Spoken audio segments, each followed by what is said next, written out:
Aduh, investasi di bibit malah minus seperti ini. Masa baru 6 bulan udah minus 4,6%? Gimana ceritanya ya? Simak terus. Oke, buat teman-teman yang baru bergabung dengan channel ini, ada baiknya kalian bisa klik like dan subscribe dan nyalakan notifikasinya agar kalian tidak ketinggalan dengan updatean video-video terbaru dari saya yang lainnya. Oke, langsung aja kita bahas tentang sikap saya dalam menjalani sebuah investasi ataupun belajar investasi ketika minus seperti ini. Dan sebenarnya kenapa investasi ini bisa minus? Karena pada dasarnya kita investasi itu tidak selalu untung, teman-teman. Ada kalanya investasi itu bisa rugi, bisa untung. Seperti contohnya pada tabel ini atau foto ini. Di mana nilai portofolionya? Ini awalnya 7.500.000-an, teman-teman. 7.600.000-an, tapi sekarang jadi 7.247.000 karena dia minus 342.000 atau minus secara 4,63%. Karena alokasinya di sini kalau kita lihat full 100% reksadana saham. Dan reksadana saham sendiri punya profil resiko yang dibilang resikonya tinggi, teman-teman. Jadi dia bisa naik tinggi banget, bisa turun terjun banget.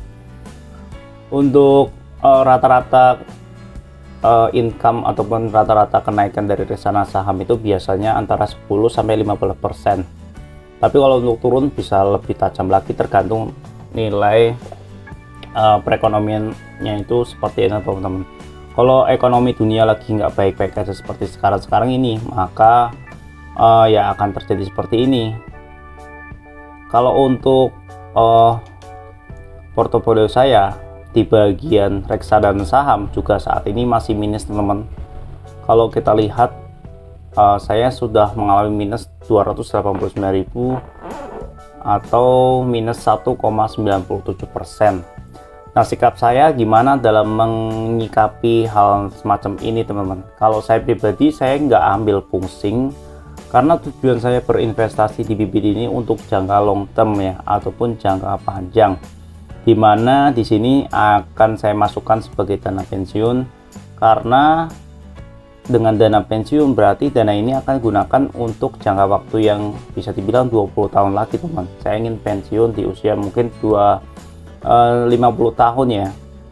Jadi 50 tahun ini, maka kalau sekarang lagi minus banget maupun terjun banget sampai 20%, 30%, saya nggak ambil pusing karena memang tujuannya hanya untuk dana pensiun. Jadi kalau lagi minus seperti ini, malah menurut saya justru ini kesempatan, teman-teman. Justru ini kesempatan untuk beli ataupun top up lagi dengan harga yang lebih murah. Contohnya ini tadi siang, kalaupun ini lagi minus, saya beli lagi nih. Nih transaksinya nih. Kalau kita lihat tadi transaksi 2 nih pembeliannya tadi siang, teman-teman. Tadi siang saya beli lagi reksadana, saya pilih tadi BNI Index 30. Saya top up lagi 1 juta, dan kemarin itu saya nih tanggal 30 Juni jam 6:14 teman-teman ya, saya top up lagi. Dan ini untuk historinya tanggal 29 saya beli 1.200.000, tanggal 28 saya beli 2.500.000.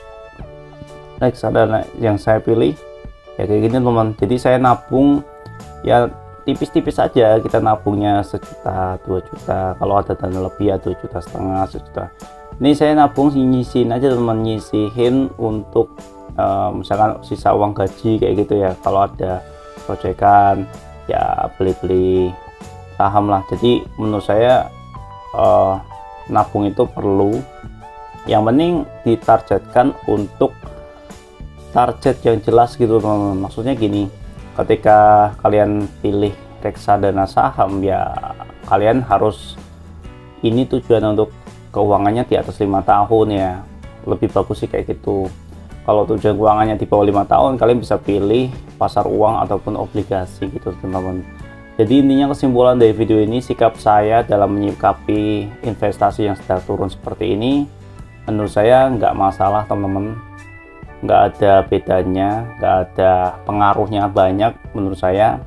Jadi kalian harus kuat menghadapi minus-minus merah-merah seperti ini, karena memang tujuannya untuk jangka 20 tahun ke depan. Jadi saran saya tetap kalian harus nabung rutin aja terus ya, nabung rutin terus setiap bulannya ya kan, rutin aja teman-teman, rutin aja. Pakai sistem DC aja, dollar cost averaging ya kan, semampunya kalian, senyamannya kalian seperti apa. Ingat, investasi itu pakai uang dingin teman-teman.